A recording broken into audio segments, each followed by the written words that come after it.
Finders Keepers, written and illustrated by Michael Martin. I remember that evening well.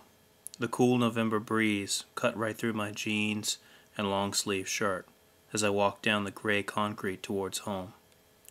There was no movement on the street except for one gentleman in a top hat who glided toward me. He passed beneath the street lights, glancing at me as he neared. I could see his pale, wrinkled skin and piercing eyes. As his shadow collided with mine, I watched a $100 bill drift silently to the ground. I knew I should call out to him, but I didn't. Then, in a moment, he was gone. I picked up the bill and examined it.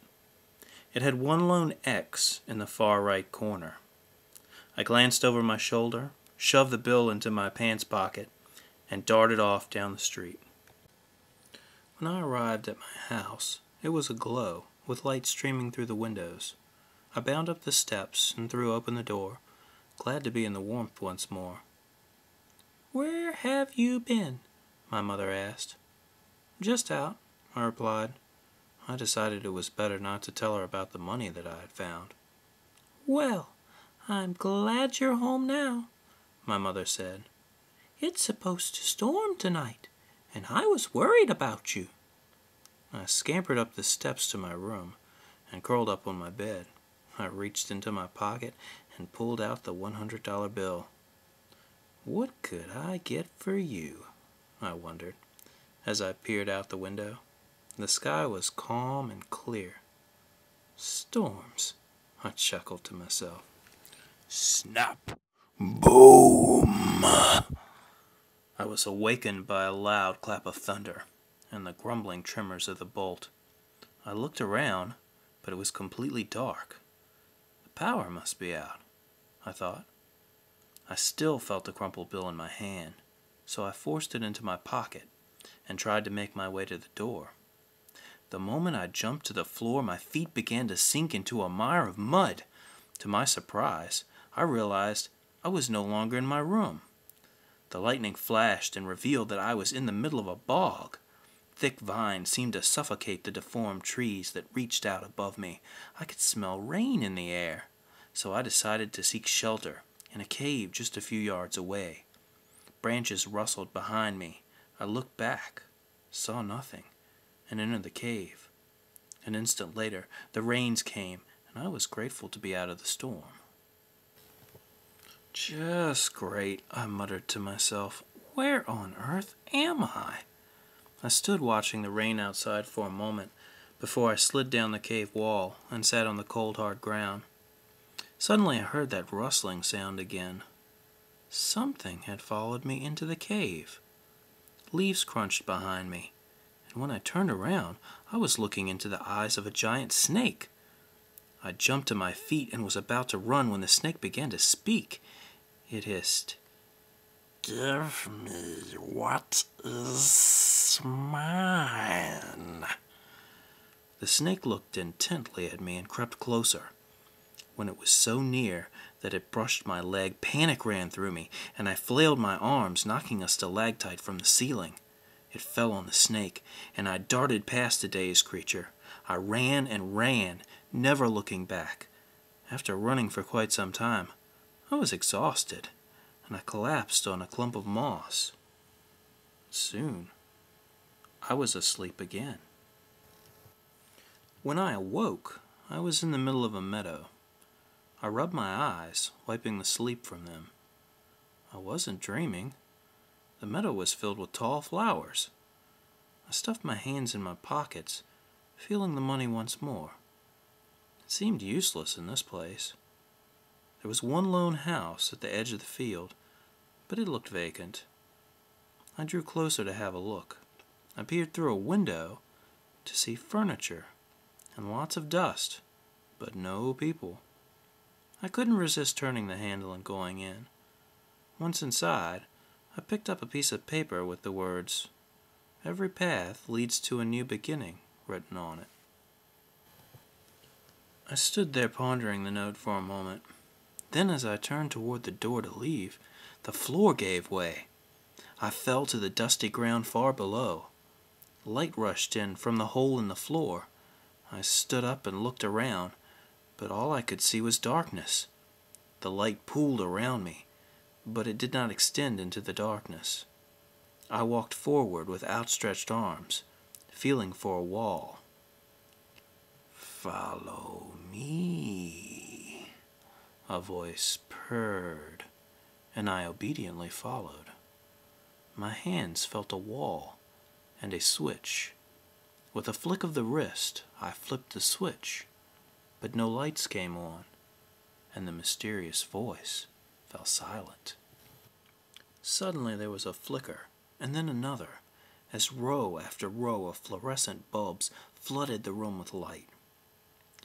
I could now see a long hallway, but no sign of whoever had spoken to me. There seemed to be no other way to escape, so I pressed on. I kept looking over my shoulder because I couldn't shake the feeling that something was following me. At the end of the hall was what appeared to be an elevator with a tiny door. I poked the up button and climbed through the door. The miniature door did not betray the size of the elevator's interior. It was enormous. The elevator lurched and seemed to climb for a long time. Finally, the doors creaked open, revealing bright sunlight. I squinted my eyes, nearly blinded by the light. When they had adjusted to the brightness, I realized I was in a garden of sweet-smelling flowers. A sign that read, "Don't pick," had been driven into the ground. I wondered why. A voice buzzed in my ear and said, "Because they aren't yours." Then it continued, "They are quite poisonous as well."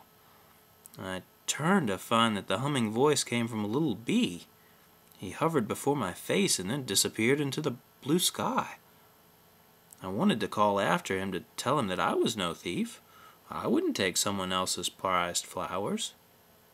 As I exited the garden, I put my hand in my pocket once more, and I felt the bent edges of the money. In the distance, I saw a young woman sitting on a rock. Her white clothes seemed to shine with a radiance I had never seen before.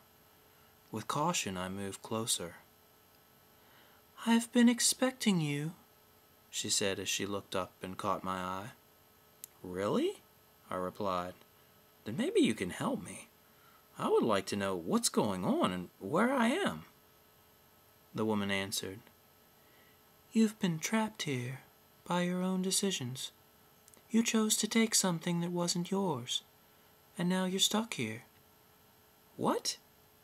I took nothing," I said. But even as I said it, I thought of the bill in my pocket.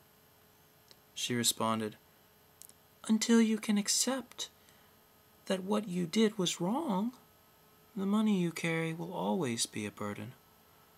Then a fog rolled in, and she vanished behind the mist. I fumbled with the bill and pulled it from my pocket.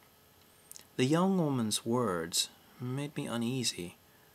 I should have given the money back. The X on the corner of the bill was glowing, and it got brighter as I moved to the east. It was like a compass leading me through the landscape. Out of the corner of my eye, I thought I saw something following me once more. Fear shot through me, and I doubled my pace. The glowing X led me to a red door, standing in the middle of the woods. I threw it open and peered in. A huge spiral staircase twisted into the darkness below. As I descended the stairs, I could hear the faint clicking of claws as something followed me down. I began to run down the stairs until I felt them quiver beneath me. Suddenly, the smooth steps shifted, forming a flat slide. I fell backward and began to glide down what had been the stairwell, picking up speed the farther I slid. The slide abruptly ended, and I was left lying on my back. I got up and surveyed my surroundings. All was quiet. I found myself in a grotto, high above the river. The steep cliffs were too high to climb down, and I was stranded. Suddenly, huge granite stepping stones emerged from the water. I jumped from stone to stone, descending with each leap. I reached the other side of the river's shore and saw that the X was still glowing. I kept walking, leaving the river behind. It was quiet, but I still felt something following me. I walked faster. Something moved behind me. I saw it from the corner of my eye. I ran as fast as I could. My heart raced. I ducked behind a huge tree and tried not to breathe so hard. Somewhere in the distance, I heard a purring voice and the hiss of a snake. I dared one quick glance and saw the snake and a giant white cat with wings. They were looking at me. I closed my eyes, hoping they would go away. Maybe by some twist of fate they would not see me, and I could escape them once more. "What have we here?" hissed a voice right in front of me. I opened my eyes, only to see the glistening eyes of the snake staring right back at me. I gasped. The cat chuckled and grinned. "She won't escape this time," it purred. Suddenly, a bright light flashed, and the young woman stood before us. "Back away," she warned, but the creatures that were stalking me ignored her command. They crept even closer to me. I could feel their hot breath. The snake coiled and lunged at me. Then suddenly a golden ball of light splattered against the snake's skin before it could strike. I scrambled away as the snake turned into a statue. The woman formed another glowing ball of light and looked at the cat. It hissed and flew off into the woods. The radiant lady turned and smiled at me. She said, "Your journey has almost come to an end. Follow your heart and make decisions based on what is right, and you will find your way, not only to your home, but also in the world. What is true and just does not change, ever." I nodded. I realized I had made a mistake. The money had brought me nothing but trouble.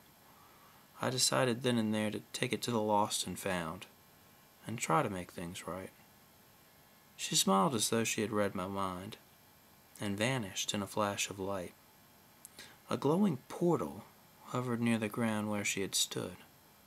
I crawled through it into darkness.